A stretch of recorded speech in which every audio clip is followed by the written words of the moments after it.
할렐루야. 오늘도 예배에 참여해서 은혜 받기를 원하시는 여러분 모두에게 하나님의 은총이 함께 하시기를 간절히 축복합니다. 오늘은 다시 일어나는 힘이라는 제목으로 스가랴서 4장 6절 말씀을 중심으로 함께 은혜를 나누도록 하겠습니다. 사람이 살면서 여러 가지가 중요한데 그 중에 중요한 것 중에 하나가 무엇이냐? 바로 힘이라고 생각합니다. 사람은 힘이 필요합니다. 힘이 날 때는 뭐든지 할 수 있을 것 같은데 힘이 빠지면 뭘 하기에 두려움이 생깁니다.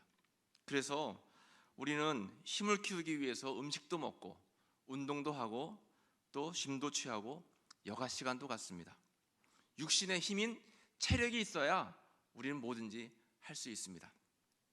그리고 아는 것이 힘이라고 했죠. 그래서 지력이 필요합니다. 우리는 죽을 때까지 배워야 됩니다. 배울 것이 없다라고 생각하는 사람은 이제 죽는 일밖에 남지 않은 것입니다. 그래서 지력이 중요하죠. 그런가 하면 마음의 평강이 중요합니다. 그래서 마음의 힘, 심력이 중요합니다. 함께 모여서 예배하고 하나님 찬양하면서 영적인 힘을 누리는 것, 영역도 중요합니다. 이렇게 사람이 살면서 중요한 것이 바로 힘입니다. 힘. 어쩌면 우리가 오늘 이렇게 저녁 시간에 모여서 함께 예배 드리는 것도 하나님이 주시는 새 힘을 받기 위해서 모인 줄로 믿습니다. 우리 모두에겐 힘이 필요하죠. 그런데 힘에 부쳐서 살기가 어려운 세상을 우리는 살고 있죠. 한마디로 험악한 세상을 우리는 살고 있습니다. 죄로 인해서 도처에 혼란과 무질서가 있습니다. 그리고 사건과 사고, 그리고 질병과 고통이 가득합니다. 인간적인 노력을 많이 기울여도 때로는 노력만큼 결실과 열매를 맺지 못하는 것이 바로 우리 인간들의 삶이 아닌가 생각이 되어집니다. 요즘 코로나19를 봐도 그렇죠. 인간들이 얼마나 무력한 존재인가를 우리가 깨달을 수 있는 시간들을 보내고 있습니다. 그래서 이런 험한 세상을 우리가 살고 있노라면 시시때때로 힘의 부침을 우리는 많이 경험하게 됩니다. 우리 신앙생활도 마찬가지죠. 이왕 예수님 믿는 거 내가 열심히 믿어서 하나님 나라 천국 가서 큰 상급을 받아야지 생각은 하는데, 아브라함처럼 믿음의 조상으로, 다윗처럼 용맹스러운 믿음의 사람으로 내가 한번 예수님을 잘 믿어보겠다라고 매해 송구 영신 때마다 기도하는데 여전히 우리 신앙생활이 무너집니다. 여전히 하나님 보시기에 주님 기뻐하시지 못한 그런 삶을 살아갈 때가 많이 있습니다. 왜 안 될까요? 왜 어려울까요? 왜 힘에 부칠까요? 그것은 우리 인간들은 죄로 타락했기 때문에 약하고 무능하다라고 하는 것입니다. 내 힘으로, 내 의지로, 내 결단으로 하나님이 기뻐하시는 거룩한 삶을 살아보려고 애를 써도 여전히 우리는 베드로와 같이 무너질 때가 많아요. 여러분, 베드로 보세요. 예수님의 수제자였고 굉장히 최선을 다해서 주님을 따라다니던 열혈 제자였습니다. 그러나 그런 베드로도 예수님을 모른다라고 3번이나 부인했죠. 그런 베드로의 모습이 오늘을 살고 있는 우리들의 모습이 아닐까 생각이 되어집니다. 잘해야지, 열심히 해야지, 최선으로 내 맡은 직임들을 잘 감당해야지 하면서도 여전히 나약해서 넘어지고 쓰러질 때가 많아요. 그래서 우리의 삶은 힘이 빠집니다. 이런 인간들의 나약함과 연약함을 누구보다도 예수님은 잘 알고 계셨습니다. 그래서 예수님께서 공생애의 삶을 마치시고 하나님 나라로 이렇게 승천해서 올라가실 때에 제자들과 남아있는 사람들에게 선물로 약속하신 것이 있죠. 그것이 무엇입니까? 내가 너희에게 성령을 선물로 주겠노라. 나약한 인간들에게 새 힘을 주시기 위해서 예수님께서 주신 것이 바로 성령님이다라고 하는 것입니다. 보혜사 성령님이죠. 요한복음 14장 16절 말씀을 볼까요? 내가 아버지께 구하겠으니 그가 또 다른 보혜사를 너희에게 주사 영원토록 너희와 함께 있게 하리니. 아멘. 또 다른 보혜사를 너희에게 줄 것이다 라고 예수님께서 말씀해 주셨습니다. 여기서 나와 있는 보혜사라고 하는 것이 바로 성령 하나님을 의미합니다. 옆에서 돕고 위로하시고 우리와 함께 하시는 분, 한자 그대로 풀어보면 보호하시고 은혜를 주시고 가르치는 자라고 하는 그런 뜻이 바로 보혜사입니다. 그래서 보혜사 성령님은 세 가지의 역할을 우리에게 이제 하고 계십니다. 먼저 첫 번째는 이제 헬퍼의 역할이에요. 도우미. 언제나 힘들고 어려울 때 우리에게 도움을 주시는 분이 바로 성령 하나님이다라고 하는 것입니다. 두 번째는 티처, 우리를 지도하시고 가르치고 이끄시는 분, 이분이 바로 성령 하나님이십니다. 그리고 마지막으로 세 번째는 카운셀러, 우리에게 상담자가 되시고 또 우리를 항상 옆에서 변호하시고 또 우리의 어려움들을 위로하시는 분이 바로 성령 하나님이다라고 하는 거죠. 그러므로 우리는 이 험악한 세상을 살아가면서 성령님의 도우심이 없으면 여전히 무너질 수밖에 없어요. 내 힘으로, 내 능력으로, 내가 가지고 있는 무엇으로? 아니요, 여러분. 세상적인 것을 의지하다 보면 우리는 여지없이 힘이 빠지고 넘어지고 쓰러지게 된다라고 하는 것입니다.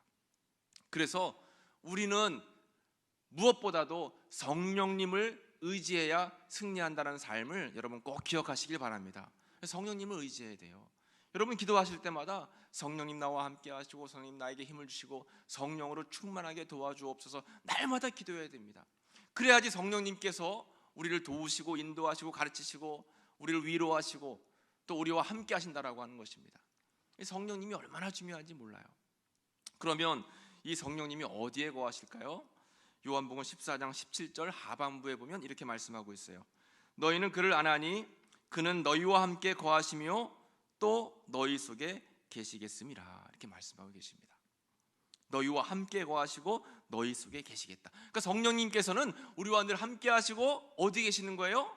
우리 안에 계신다는 것입니다. 여러분들 안에 성령님이 계십니까?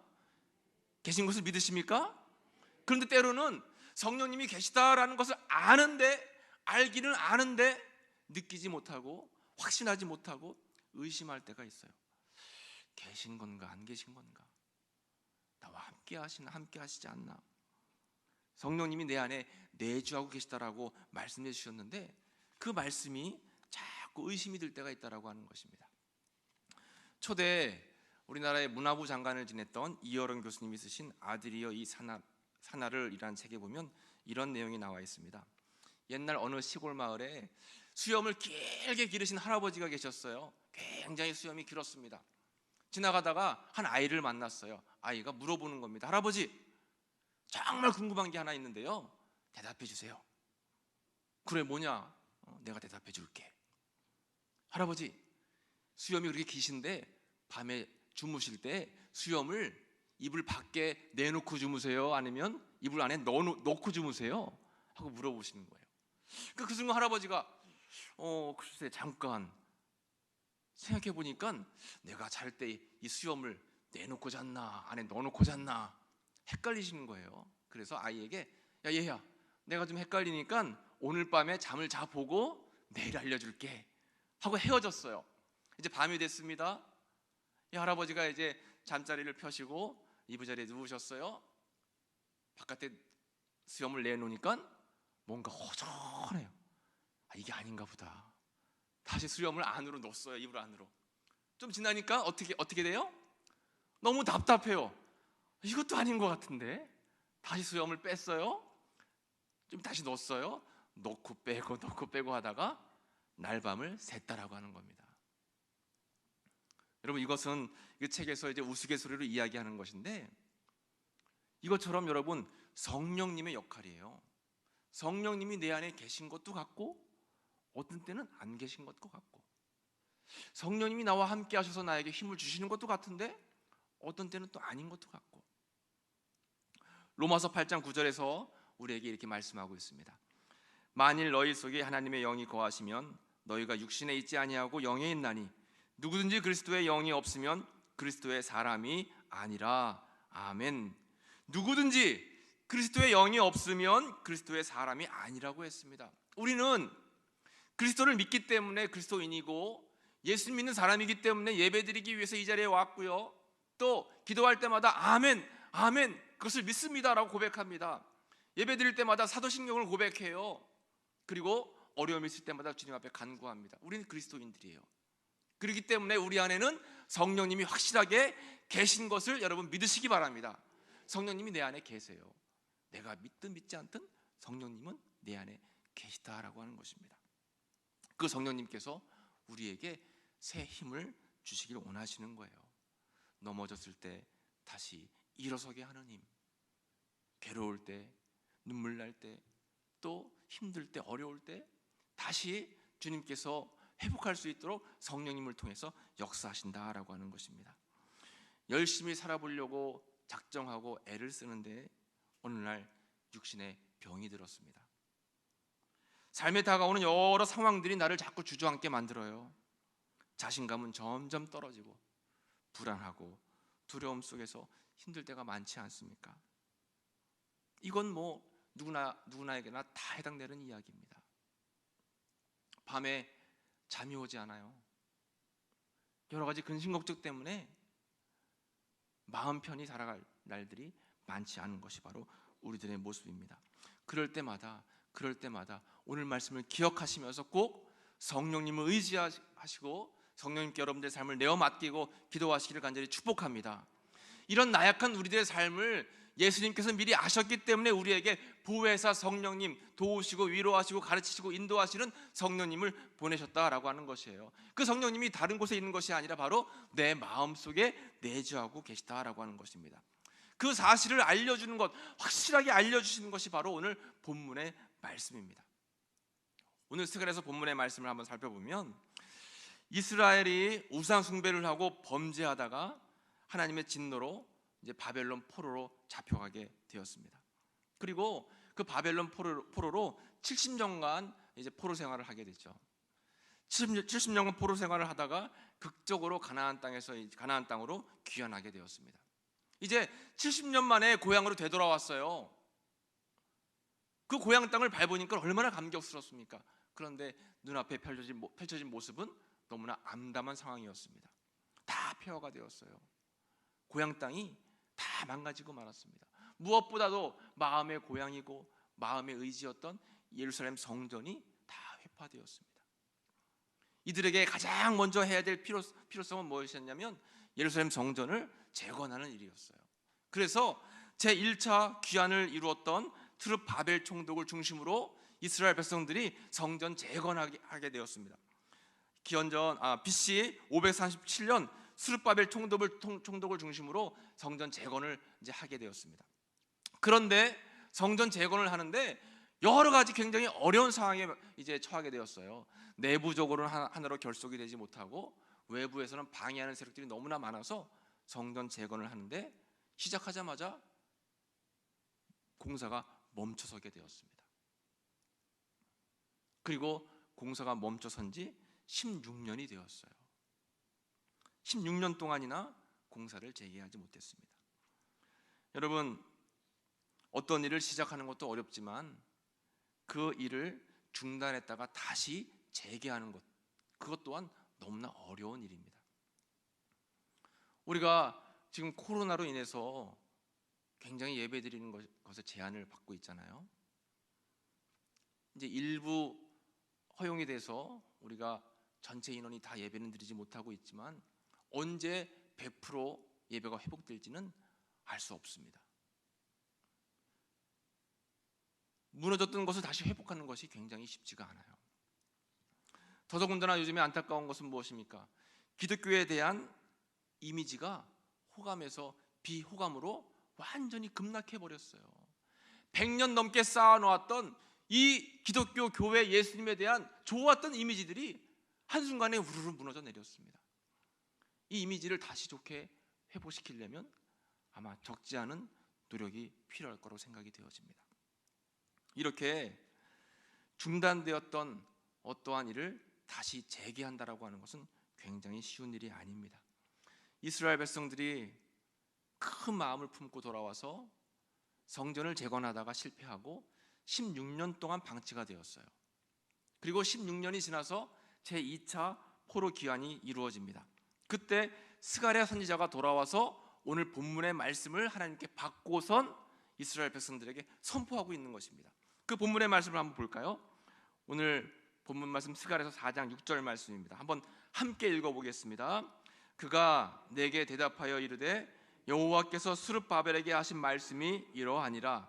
만군의 여호와께서 말씀하시되 이는 힘으로 되지 아니하며 능력으로 되지 아니하고 오직 나의 영으로 되느니라. 아멘. 한번 따라해 볼까요?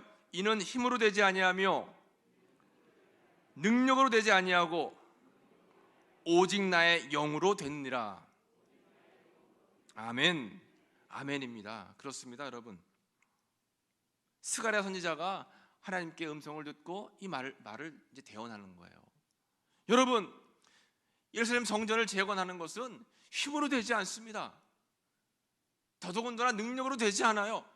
오로지 하나님의 신 성령님을 의지하지 않으면 절대로 불가능합니다. 이렇게 지금 선포하고 있는 것입니다. 힘은 무엇입니까? 군사력입니다. 경제력입니다. 인간이 가지고 있는 세상적인 힘을 의미합니다. 능력은 무엇입니까? 인간의 노력이나 실력, 즉 인간적인 방법으로 쌓아놓은 기술을 의미하는 거예요. 우리의 삶이 그렇습니다, 여러분. 내가 가지고 있는 힘과 내가 가지고 있는 능력으로 애를 쓰고 노력을 해도 안 되고 넘어지고 쓰러지고 계획대로 이루어지지 않는 일들이 너무나 많아요. 그래서 우리들은 우리를 위해서 보내주신 보혜사 성령님을 반드시 의지해야 된다라고 하는 것입니다. 이스라엘 백성들은 여러 가지 산과 같은 문제들을 안고 있었지만 이렇게 이 스가랴가 선포하는 귀한 말씀의 은혜를 받고 그래 우리가 성령님을 의지하면서 기도하면서 다시 일어나자 해가지고 뭉치기 시작했습니다. 그래서 뭉치기 시작해서 성전 건축이 재개가 되었고 4년 만인 주전 516년에 성전이 완공되게 되는 것입니다. 16년 동안 멈췄던 공사가 다시 이 말씀을 받고선 힘을 내서 다시 일어서서 공사가 재개돼서 4년 만에 완공이 되었어요. 이것이 바로 우리가 함께 읽은 오늘 본문의 말씀이다라고 하는 것입니다. 여러분, 오늘날 살고 있는 우리도 마찬가지입니다.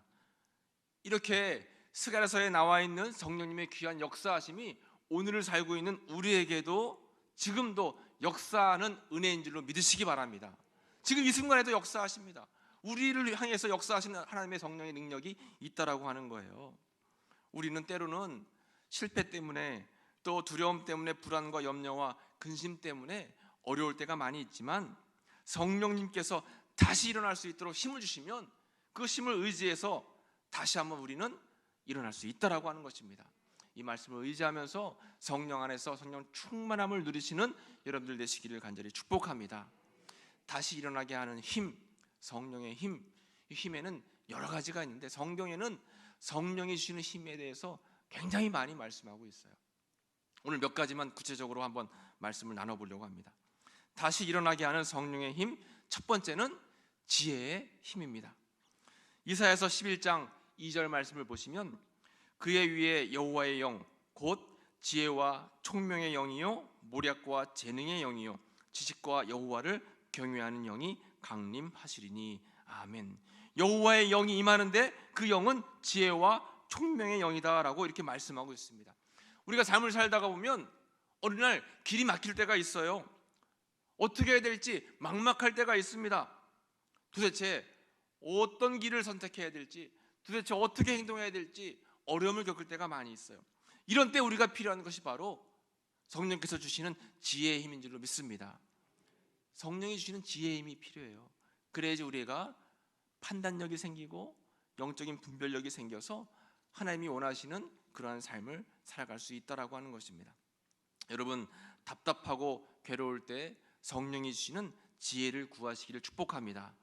야고보서 1장 5절 말씀에 이렇게 말씀하고 있어요. 너희 중에 누구든지 지혜가 부족하거든 모든 사람에게 후히 주시고 꾸짖지 아니하시는 하나님께 구하라 그리하면 주시리라. 아멘. 성령께서 부어주시는 풍성한 지혜, 주님 앞에 간절히 간구하고 구하면 주시는 줄로 믿습니다. 어떠한 문제도 주님이 주시는 성령의 힘을 의지하면 그 지혜를 통해서 모든 문제가 풀려질 줄로 믿습니다. 이런 귀한 성령의 힘, 지혜의 힘을 받아 누리시기를 축복합니다. 두 번째, 다시 일어나게 하는 성령의 힘은 평안의 힘입니다. 요한복음 20장 19절 말씀에 보면 이날 곧 안식 후 첫날 저녁 때에 제자들이 유대인들을 두려워하여 모인 곳에 문들을 닫았더니 예수께서 오사 가운데 서서 이르시되 너희에게 평강이 있을지어다. 아멘. 제자들이 지금 두려워서 떨면서 그들이 살고 있는 집의 문을 닫았습니다. 숨었어요. 왜요? 예수님이 돌아가셨고 또 당장 예수님 믿는 사람들을 박해하는 시기가 되었기 때문에 두려움 속에 떨면서 그들의 집 문을 닫고 숨어 있었습니다. 그런 때 부활하신 주님께서 제자들을 찾아오셔서 하신 말씀이 너희에게 평강이 있을지어다. 제자들의 마음 가운데 두려움이 있고 떨림이 있던 것을 아시고 평강이 있을지어다 말씀하셨습니다. 여러분, 우리도 세상을 살다 보면 무거운 현실이 내 앞에 닥쳐서 두렵고 또 겁먹고 주저앉을 때가 너무나 많습니다. 그런 때 우리가 담대하게 살아갈 수 있는 그 용기를 얻는 방법은 성령께서 주시는 힘인 평안의 힘을 누리는 것이에요. 이렇게 두려움 속에 있던 제자들을 찾아오셔서 예수님께서 너희에게 평강이 있을지어다. 그러면 평강을 얻을 수 있는 방법이 뭐예요? 뒤이어서 예수님은 이런 말씀하십니다. 22절, 요한복음 20장 22절에 이 말씀을 하시고 그들을 향하여 숨을 내쉬며 이르시되 성령을 받으라. 아멘. 성령을 받으라. 너희에게 평안한 마음이 있기 위해서는 성령을 받으라 말씀하시는 거예요. 내 마음속에 두려움으로 가득 차 있을 때, 내 마음속에 떨림으로 가득 차 있을 때 평안함을 받기 위해서는 주님이 나를 향해서 말씀하시는 성령을 받으라라고 하는 이 음성에 우리는 귀를 기울여야 됩니다. 두려울수록 성령 충만을 기도해야 되고 마음에 떨림이 올수록 성령 충만을 기도해야 됩니다. 그랬을 때 우리가 평안함을 누릴 수 있는 은혜가 마음 가운데 임한다라고 하는 것이죠. 낙심되고 두려울 때 성령이 주시는 평안함의 힘을 구함으로 여러분 잘 어려움을 극복하고 당당히 승리하시기를 축복합니다. 세 번째로 다시 일어나게 하는 성령의 힘은 사랑의 힘입니다. 우리가 세상을 살아갈 때에 사랑의 힘이 참 중요해요. 특히나 예수님 믿는 우리들 기독교인들은 사랑의 힘, 사랑으로 충만해야 되는데 그렇지 못할 때가 많습니다. 용서해야 되는데 용서하지 못하고, 이해해야 되는데 이해하지 못하고, 또 용납해야 되는데 용납하지 못할 때가 너무나 많아요. 그래서 사랑해야 되는데 사랑하지 못하는 상황 때문에 내 마음이 괴로울 때가 있습니다. 그런데 여러분, 용서해야 될 사람을 용서하지 못할 때 가장 제일 손해 많이 보는 것이 바로 나 자신인 걸 알아야 돼요. 사랑해야 될 상황에서 사랑하지 못하면 가장 어려움 겪는 것이 바로 나 자신이다라고 하는 것입니다. 그런데 알긴 아는데 그게 잘 안 돼요. 용서해야 되는 것을 아는데 그게 잘 되질 않습니다. 내가 먼저 미안하다라고 사과하고 화해를 청해야 되는데 그게 잘 되질 않아요. 왜요? 본질상 우리는 죄인이기 때문에 용서나 사랑을 쉽게 하지를 못하는 것입니다. 그런데 이것도 우리가 사랑할 수 있고 용서할 수 있는 것도 성령의 힘이 우리에게 주어지면 가능하다라고 하는 것입니다. 로마서 5장 5절 말씀에 이렇게 기록되어 있습니다. 소망이 우리를 부끄럽게 하지 아니함은 우리에게 주신 성령으로 말미암아 하나님의 사랑이 우리 마음에 부은 바 됨이니. 아멘. 성령이 우리 마음에 임하면 하나님의 사랑의 마음이 우리 마음속에 임하게 된다라고 하는 거예요. 그러니까 우리가 사랑하지 못하는 상황 속에서, 용서하지 못하는 상황 속에서 괴로울 때면 하나님 내 마음속에 성령 충만함을 주세요. 기도해야 된다라고 하는 것입니다. 내 안에 성령이 없으면 절대로 사랑하지 못합니다. 내 안에 성령이 없으면 절대로 용서하지 못해요. 여러분, 스데반 선지자 잘 아시잖아요. 스데반은 돌에 맞아 죽어가는 상황 속에서도 그 사람들을 용서하고 오히려 그 사람들을 위해서 기도했습니다. 어떻게 그렇게 용서하며 사랑할 수 있었을까요? 사도행전 7장 55절에 보면 스데반이 성령이 충만하여 이렇게 말씀하고 있죠. 스데반이 성령이 충만했기 때문에 자신을 향해 돌을 던졌던 사람들도 사랑할 수 있었고 용서할 수 있었다라고 하는 것입니다. 결국 그 사랑의 힘으로 핍박자 사울이 사도 바울로 변화되는 은혜를 누리게 되었습니다. 우리의 삶 속에 정말 사랑의 힘이 필요하죠. 여러분, 세계에 나가서 선교 활동을 하시는 선교사님들하고 제가 교제를 해보면 처음에 선교지에서 이제 부름을 받고 선교하러 가기 전에는 굉장히 기대를 갖고 소망을 갖고 기도하면서 이제 선교지로 나간다는 겁니다.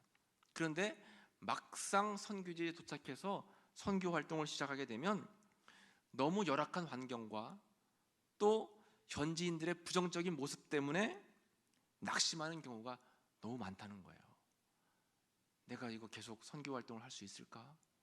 이런 환경 속에서 이런 사람들을 상대하면서 내가 계속 복음을 전할 수 있을까? 거의 대부분 선교사님들이 그것으로 인해서 고민을 하지만 결국 그들은 성령의 은혜를 받게 되면 사랑의 힘이 생긴다는 거예요. 현지인들을 사랑하게 되고 그 사람들에 대한 복음의 필요성을 느끼게 되고, 그래서 선교지에서는 성령 충만하지 않으면 절대로 선교 사명을 감당할 수 없다라고 하는 것입니다. 여러분, 우리도 다 마찬가지지요. 우리 인간들은 인간관계를 맺고 살아갑니다. 그렇기 때문에 살다 보면 갈등이 생기게 되고 상처를 주기도 하고 상처를 받기도 하고 그것 때문에 불행해질 때가 있습니다. 그럴 때마다 우리는 사람의 힘으로는 얽히고 설킨 관계를 풀기가 어려울 때가 많습니다. 저도 목회를 하다 보면 참 어려울 때가 많은 것 같아요. 이거 어떻게 해야 되나? 어떻게 해야 되나? 여전히 답은 성령님을 의지하면서 기도하는 것밖에 없다라는 생각을 하게 되는 것입니다. 여러분, 힘들고 어려운 관계를 또 사랑하지 못할, 용서하지 못할 상황에 처할 때마다 더욱더 성령님을 의지하면서 성령께서 주시는 사랑의 힘을 받아 누리시기를 간절히 축복합니다. 그 외에도 성령의 힘은 성결의 힘도 있어요. 우리로 하여금 성결해서 마귀의 유혹을 이기게 하는 힘도 성령님이 주시는 힘이고, 또 더 나아가서 때때로 절박한 상황 속에서 하나님께서 기적을 일으켜 주시면 안 된다라고 하는 상황을 만날 때도 있어요. 정말 기적이 아니면 이 순간을 이길 수가 없다라고 하는 순간들도 많이 있어요. 그런데 이 기적도 성령의 힘으로 우리는 경험할 수 있다라고 하는 것입니다. 바울과 실라가 그랬잖아요.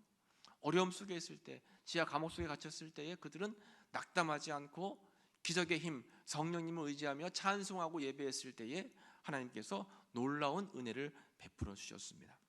그 외에도 성경에는 이 성령님을 통해서 주시는 놀라운 힘들이 굉장히 많이 있습니다.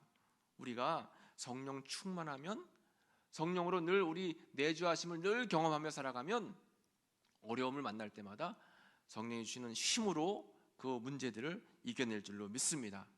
때로는 넘어졌다 할지라도 다시 일어나는 힘, 그 힘이 우리 모두에겐 필요한 겁니다.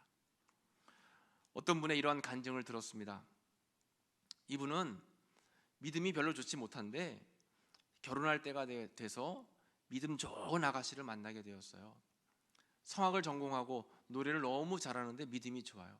그런데 그 아가씨가 교회를 열심히 잘 다니지 않으면 결혼을 안 하겠다라고 이야기해서 교회를 열심히 잘 다니는 척을 했습니다.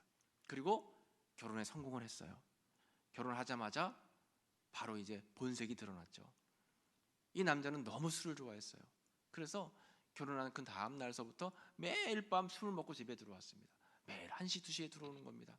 어떤 때는 노래방에서 술 먹고 노래 부르다가 아내한테 전화하는 거예요. 여보, 당신 성악 전공했으니까 노래 잘하잖아. 지금 빨리 노래방으로 와요. 아내를 노래방으로 부르는 거예요. 그런데 이 아내는 그렇게 술을 먹고 들어와도 신소리하지 않고 노래방 와서 노래를 불러달라고 해도 와서 노래를 불러주고, 때로는 이 남편이 친구들을 집에 데리고 가서 술상을 보라고 해도 또 술상을 잘 봐주는 거예요. 이 남편은 생각하기를, 야, 내 아내는 원래 저렇게 착한가 보다, 천성이 너무 고운가 보다라고 생각을 했던 겁니다. 그렇게 이제 오랜 세월 지나다가 어느 날 그날도 이제 새벽 2시까지 술을 먹고 술에 잔뜩 취해가지고 집에 들어왔어요. 이 남편이 다른 날 같으면 문을 쾅쾅쾅 두드리는 겁니다. 왜냐하면 꼭 두드려야지만 아내가 일어나서 문을 열어주고 그래야지 아내에게 밥상을 차려오라고 이야기할 수 있다는 거예요. 술배가 따로 있고 밥배가 따로 있기 때문에 밥을 먹고 자야지 잠이 잘 온답니다. 그러니까 꼭 열쇠가 있어도 자기 열쇠로 문을 열지 않고 초인종을 누르거나 문을 두들겨서 아내를 깨웠습니다. 그런데 이제 어느 날 그날따라 문을 두들기지 않고 주머니가 이제 딱 손에서 잡혀가지고 이제 주머니에 있는 열쇠가 잡혀서 열쇠를 열고 이제 문 안으로 들어갔어요. 집에 들어갔더니 아내가 이제 자신을 기다리다가 잠들었는지 책상에 이렇게 누워 있는데 노트 하나를 펼쳐놓고 이제 기대서 잠이 들었답니다. 그런데 그 노트에 눈물이 흥건하게 고여 있었어요. 이 사람이 무슨 일이 있나, 왜 그런가 하고 이제 그 노트를 펼쳐서 읽어봤습니다. 그런데 그 노트에 이제 이렇게 적혀져 있었다라고 하는 거예요. 나는 오늘도 버스를 타고 수유리 너머로 갔다. 시골길을 하염없이 걸으면서 오늘도 죽음을 생각했다. 약을 먹고 죽을까? 아니면 손을 그어 죽을까? 그러나 그것은 내가 취할 길이 아님을 나는 다시 한번 더 깨닫고 집으로 돌아왔다. 나를 살리기 위해서 십자가에서 돌아가신 주님께서 주님의 뜻을 이루기 위해서 내게 주신 귀한 남편이니 나는 남편을 사랑할 수밖에 없다. 나는 할 수 없지만 주님께서 사랑하라고 명령하심으로 나는 남편을 사랑해야만 한다. 주님 도와주세요. 나에게 힘을 주세요. 나의 약함을 주님께서 잘 아시잖아요. 이렇게 쓰여져 있었던 것입니다. 이 남편은 그 노트의 글을 읽는 순간 망치로 머리를 꽉 맞은 것 같았습니다. 내 아내는 천상 태어날 때부터 착한 여자인 줄 알았는데 자기 때문에 죽을 생각을 하고 날마다 어려움 속에 있었구나. 그 순간 예전에 교회에서 어렸을 때 불렀던 찬송가가 떠오르면서 주님 앞에 덜썩 주저앉고 눈물 흘리면서 회개를 했다는 거예요. 주님, 제가 잘못했습니다. 내가 이 아내를, 너무 사랑하는 내 아내를 그동안 괴롭혔군요. 제가 잘못했습니다. 회개하고 그 다음 날서부터 이 남자의 삶이 완전히 뒤바뀌게 되었다는 것입니다. 이 남자가 누구냐면 지금 은퇴해서 시골에서 삶을 살고 계시는 이재철 목사님이라고 하는 분입니다. 요즘 젊은이들이 잘 알고 있는 싱어게인 30호 이승윤 씨의 아버지, 싱어게인 그 이승윤 씨의 아버지인 이재철 목사님이에요. 굉장히 기독교계에서는 유명하신 분이죠. 그래서 이분이 그때 깨닫고 완전히 삶을 되바꿔서 목회자의 길을 걷게 되었다라고 하는 것입니다. 여러분, 살다 보면 내 힘으로 안 될 때가 많잖아요. 나뿐만 아니라 내 가정도, 내 자녀들도, 내가 이루고 싶은 그런 모든 일들이 내 뜻대로 안 될 때가 너무나 많습니다. 그러나 우리의 그 어려운 삶을 주님께서 이미 알고 계셔서 우리에게 보혜사 성령님을 보내주셨어요. 나를 보호하시고 은혜를 베풀어 주시면서 나와 함께 하시는 너무 좋은 성령님을 보내주셨습니다. 그 성령님을 의지하라고 오늘 우리에게 말씀하고 계신 거예요. 이는 힘으로 되지 아니하며 능력으로 되지 아니하고 오직 나의 영으로 되느니라. 성령이 부어주시는 그런 힘을 의지해서 험한 세상을 살아가지만 당당히 이기며 다시 일어서시는 여러분들의 귀한 삶이 되시기를 간절히 축복합니다. 기도하겠습니다. 하나님, 저희는 연약합니다. 부족합니다. 그래서 넘어지고 쓰러지고 상처받고 마음이 상할 때가 너무나 많습니다. 그런데 주님, 나를 위해서, 그러한 나를 구원하시기 위해서 독생자 예수님을 이 땅에 보내주셨고 보혜사 성령님을 보내주신 줄로 믿습니다. 그 은혜를 늘 잊지 않게 도와주옵소서. 우리에게는 성령님이 주시는 힘이 필요합니다. 그 힘이 필요합니다. 주님도 힘이 없어 무너져 있는, 지금 이 순간에도 힘이 없어 무너져 있는 우리 모든 성도들 주님께서 기억하시고 찾아가셔서 십자가의 피 묻은 손으로 만져주시고 성령의 능력을 덧입혀 주옵소서. 그래서 다시 일어서게 하여 주옵소서. 그 은혜를 모든 우리 성도들에게 성령 충만함으로 내려 주옵소서. 예수님의 이름으로 감사하며 기도하옵나이다. 아멘.